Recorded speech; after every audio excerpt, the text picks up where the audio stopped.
Hello children. Now in this video we are going to discuss about another mode of transport, that is airways. And as I proceed with this video, I must remind you, you must share the link of this video with your friends and do subscribe the channel.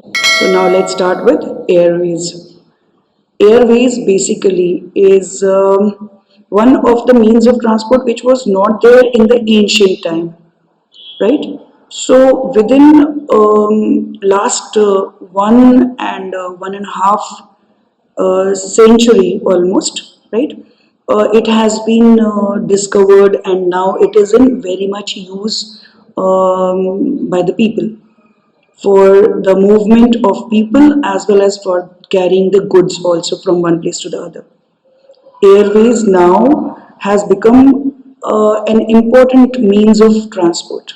Now, air transport in India started with a 10-kilometer air mail operation between Allahabad and Naini in 1911.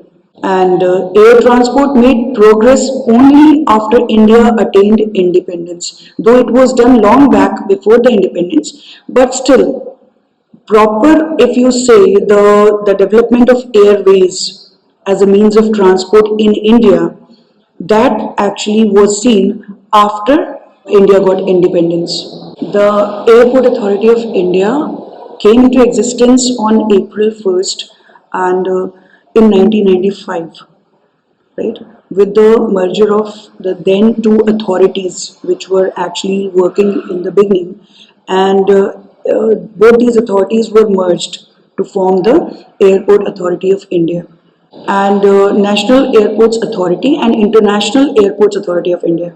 These were the two bodies and which got merged to form the Airport Authority of India. Now it looks after all the working of the airways, right? Now under that, all the airlines and all the working of the airways, air transport is looked after by this authority.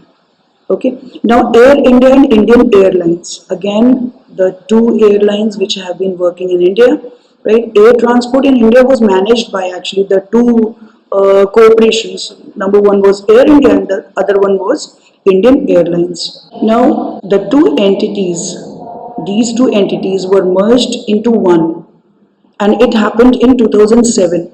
Since then it is called by the name Air India. That is just one now. Okay, it's not different, and since that time it is called by one name only, that is Air India, everywhere. Okay, within India or outside India. When we talk about the private airlines, there are a number of private scheduled operators like Jet Airways of India, then Go Airlines, then Interglobe Aviation Limited, that is also called by the name Indigo, right? These are providing a wide choice of flights and connectivity in India as well as abroad. Okay, to the international level also, you'll find several flights are arranged by these operators. Clear? Then this is again one very important topic, that is Pawan Hans. Now this Pawan Hans Helicopter Limited, it is also called as PHHL, right? It was established basically in 1985, and its primary objective was to provide helicopter support services to the oil sector in offshore explorations, right? The basic objective at that time was to provide service to that. But then it has been in use since that time in different ways. If you see, it operates in the hilly regions also, and especially in inaccessible areas especially, and it makes the available charter flights for promotion of tourism also, right? And when during the natural calamities, when the people have to be airlifted, in that also it plays an important role. Then let's talk about the advantages of the airways. When we say the advantages, children, first of all, you should know that this is one of the fastest, not one of the, it is the fastest mode of transport. Okay, fastest mode. So naturally, it saves time. Clear? And it is regarded as the best mode of transport, especially for the perishable goods. Why? Because just now I've said that it is fastest mode. That means perishable goods are those which are actually there in a good condition for a short period of time, right? For short duration.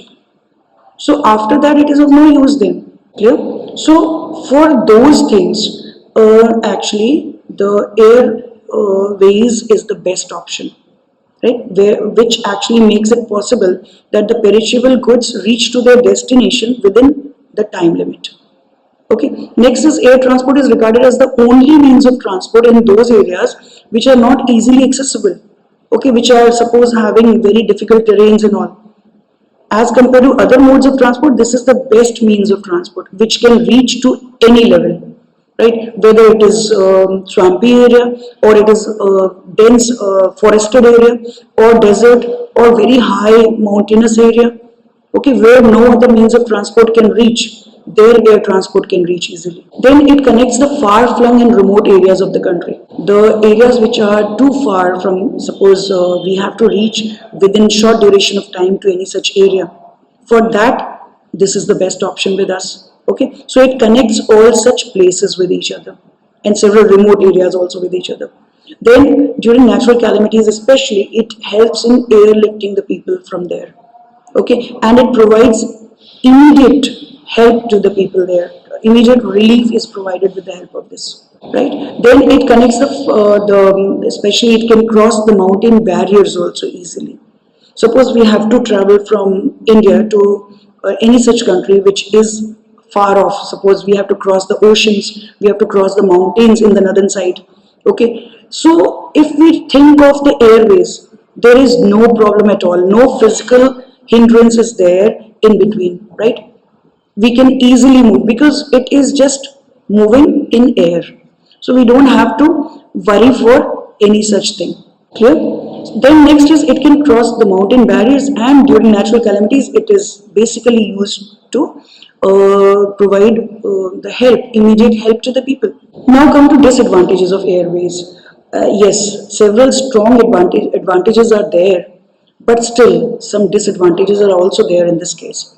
Especially it is air transport is considered as the most risky form of transport, mode of transport, right? It is one of the most risky means of transport. Number two is that it is costliest. It is very expensive mode of transport. Then they have small carrying capacity. Therefore, these are not suitable for carrying bulky goods and especially the cheaper goods from one place to the other. Because cheaper goods, if we carry, that will add the expense of it will be added in that. So it will become very expensive. The goods are going to be very costly. Moreover, if we carry very bulky material, for that also it becomes very expensive then, right? So for bulky materials, always we opt for the other ways. That means other means of transport. That is if it is on land, we prefer to move by trains, or if it is away from our country, suppose through the sea or oceans, we have to move. So it's always waterways is the best option for bulky goods. And then it requires huge investment for construction and maintenance of airports and all, aerodromes. Okay, so these are a few things which make it actually still it is not in much use by the people so much as compared to the other means of transport. Then finally, let's talk about the new airways policy. The government has ended the monopoly of Indian Airlines and Air India, which was earlier there. Okay. Now government has opted for open sky policy. Now what is it? With the liberalization of the Indian skies, consumers are getting cheap and better services. Okay, now the rate of all these the tickets what we have, these are going actually coming down. They are quite cheaper as compared to the earlier days. Now the main objective of the aviation sector as set out in the 11th 5-year plan would be to provide world-class infrastructural facilities, okay, safe, reliable and affordable air services to encourage growth in remote and inaccessible areas of the country. and especially those areas also where the areas are not very much developed. Now, this is all with this video. And as I wind up, I want to remind you once again, do share the link with your friends and subscribe the channel. So we are going to meet again in the next video of transport. Till then, bye.